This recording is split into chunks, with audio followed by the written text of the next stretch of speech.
যে কোনো এসএসসি মানে বিএসএফ, সিআরপিএফ, আইটিবিপি বা যে কোনো সেনা, আর্মি, নেভি, এয়ারফোর্স যে কোনো কিছুর জন্য প্রিপারেশান নিচ্ছ, তো তারা প্রথমে যে কোনো স্টেপটা প্রথম করে শুরু করবে, তো সেটা কি হবে এবং কিভাবে শুরু করবে সেটা আমি তোমাদেরকে এই ভিডিওতে মূলত বলবো।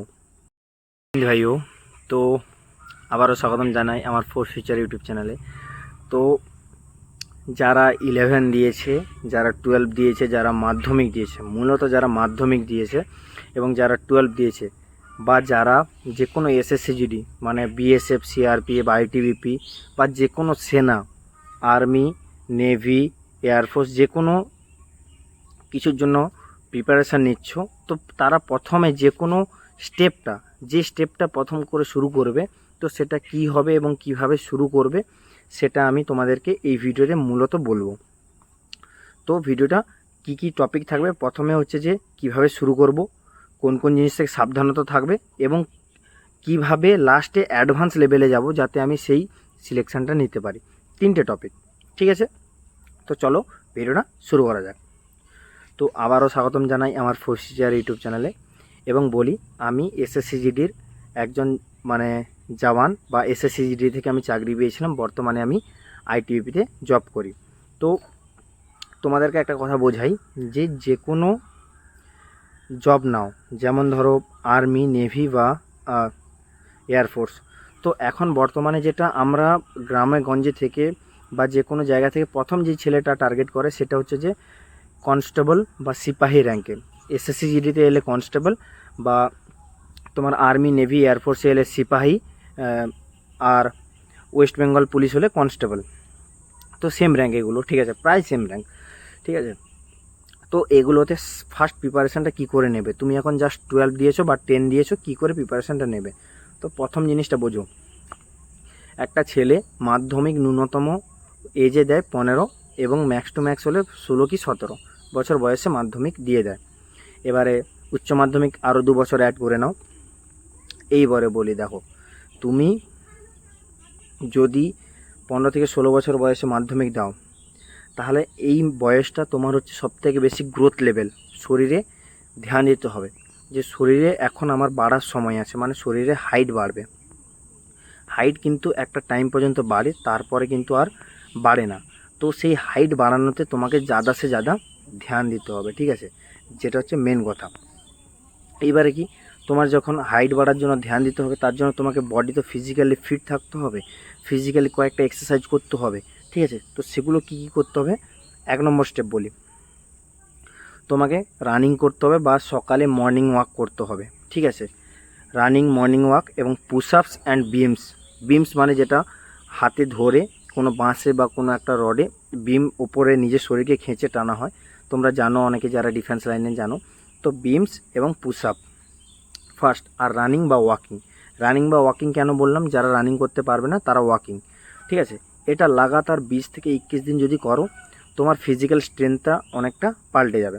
এবারে ফিজিক্যাল স্ট্রেংথ বাড়লে তোমার কনফিডেন্স বাড়লে সেই পরীক্ষার জন্য, মানে যে কোনো পরীক্ষা, তুমি পুলিশে যাও, তা এসএসসিজিডির জন্য যাক বা আর্মিতে যাও, তোমার সেই পরীক্ষার জন্য একটা কনফিডেন্স বাড়বে এবং তুমি সেই পরীক্ষার জন্য প্রিপারেশান নেবে। এটা হচ্ছে ফার্স্ট স্টেপ। আর যদি না এটা করো, কিন্তু তুমি প্রথমে পড়বে তারপরে কোনো কিছুর জন্য করবে, তাহলে তোমাকে ডিফেন্স লাইনে কোনো না গিয়ে অন্য কোনো লাইনে যেতে হবে, ঠিক আছে?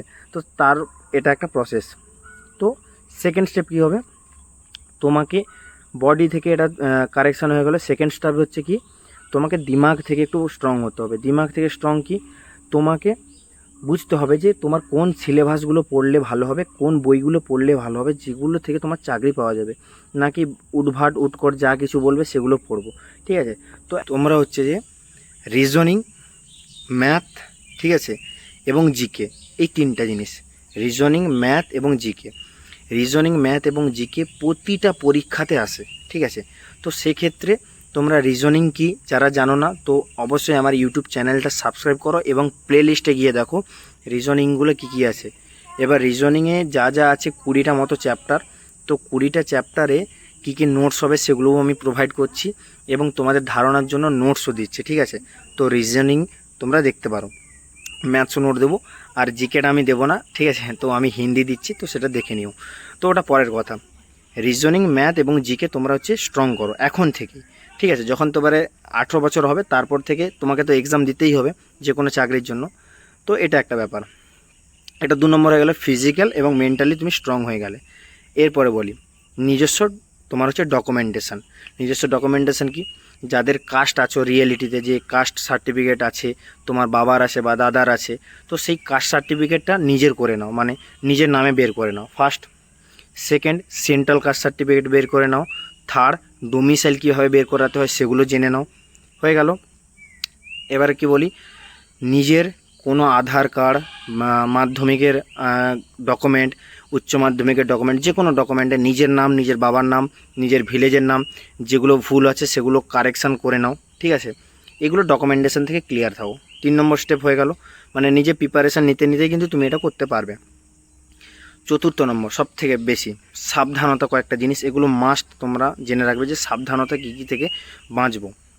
প্রথম, পাড়া গ্রাম যেখানে কিছু ঝগড়াঝাঁটি মারপিট হবে কখনোই সেখানে গিয়ে নিজেকে ইনভলভ করবে না, যাতে করে নিজের নামে না কোনো কেস এসে যায়।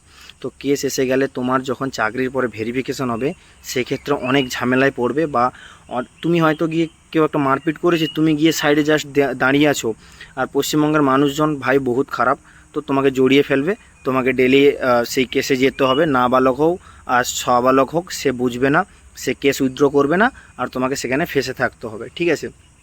তো এটা ফার্স্ট পয়েন্ট। সেকেন্ড পয়েন্ট, সব থেকে ज़्यादा তোমাদের বয়সী বা 15, 16, 17, 18 বছর বয়সী যারা হয় সব থেকে ज़्यादा হচ্ছে সোশ্যাল মিডিয়া ज़्यादा से ज़्यादा সব নিজেকে মানে উজাড় করে দেয়। এই আজকে আমি ধরো কলকাতা গেলাম, আজকে আমি এইখানে গেলাম, ওইখানে গেলাম। সোশ্যাল মিডিয়া থেকে দূরে থাকো প্রথম কথা, কারণ সোশ্যাল মিডিয়া মনকে অনেকটা বিচলিত করো, ঠিক আছে? আর সোশ্যাল মিডিয়া সবথেকে বাজে জিনিস, যারা রিলস স্ক্রল করে, রিলস স্ক্রল কখনো রাতের বেলায় করো না, ঠিক আছে? রিলস স্ক্রল রাতের বেলায় অন্ধকারে করো না, কারণ ওটা চোখে ज़्यादा से ज़्यादा প্রেশার পড়বে। তো চোখে প্রেশার পড়লে চোখের এমনি তোমার জ্যোতি অনেকটা কমে যাবে, তখন 6/6 যেটা দেখতে হয় সেটা কিন্তু তোমরা দেখতে পাবে না, একটা কথা। 3 নম্বর কথা, ज़्यादा से ज़्यादा জল খাও 4 লিটার করে, যাতে বডির সমস্ত যে মেডিকেল পার্টস আছে সেগুলো যেন ঠিকঠাক থাকে, ঠিক আছে? হ্যাঁ, আর হচ্ছে নেশা থেকে দূর থাকো। নেশা তো করলেও চলবে, বাট 1-2 মাস আগে, মেডিকেলের 1-2 মাস আগে ছাড়তে পারলেই ক্লিয়ার। বাট আমি ওটা বলে দেবো, যাদের যাদের যা প্রবলেম আমাকে কমেন্ট করো নিচে, আমি তোমাদেরকে বলে দেবো। এটুকুই। এছাড়াও যদি তোমাদের কোনো কিছু পয়েন্টের কথা থাকে, ডকুমেন্টেশন, তারপরে তোমার হচ্ছে রিজনিং নোটস বা যে কোনো এনিথিং, ভাই নিচে কমেন্ট করতে পারো নির্দ্বিধায়। আর হ্যাঁ, অবশ্যই চ্যানেলটা সাবস্ক্রাইব করবে এবং শেয়ার করবে, যাতে এই ভিডিওটা যারা এখন বর্তমানে কী বলবো প্রিপারেশান নিচ্ছে তারা যেন জানতে পারে যে ব্যাপারটা কি কি হয়। আর সেকেন্ড কথা, লাইক করে একটা হাইপ বলে অপশান আছে, হাইপ তোমরা যদি দাও তাহলে এই ভিডিওটা একটু হাইক পাবে, মানে একটু বেশি ভিউজ আসবে, তবে গেলে এই এর টপিকের ওপরে আর এগেনস্ট কোনো ভিডিও বানাতে হবে না, ঠিক আছে? তো দেখা হচ্ছে নেক্সট ভিডিওতে। জয় হিন্দ, জয় ভারত।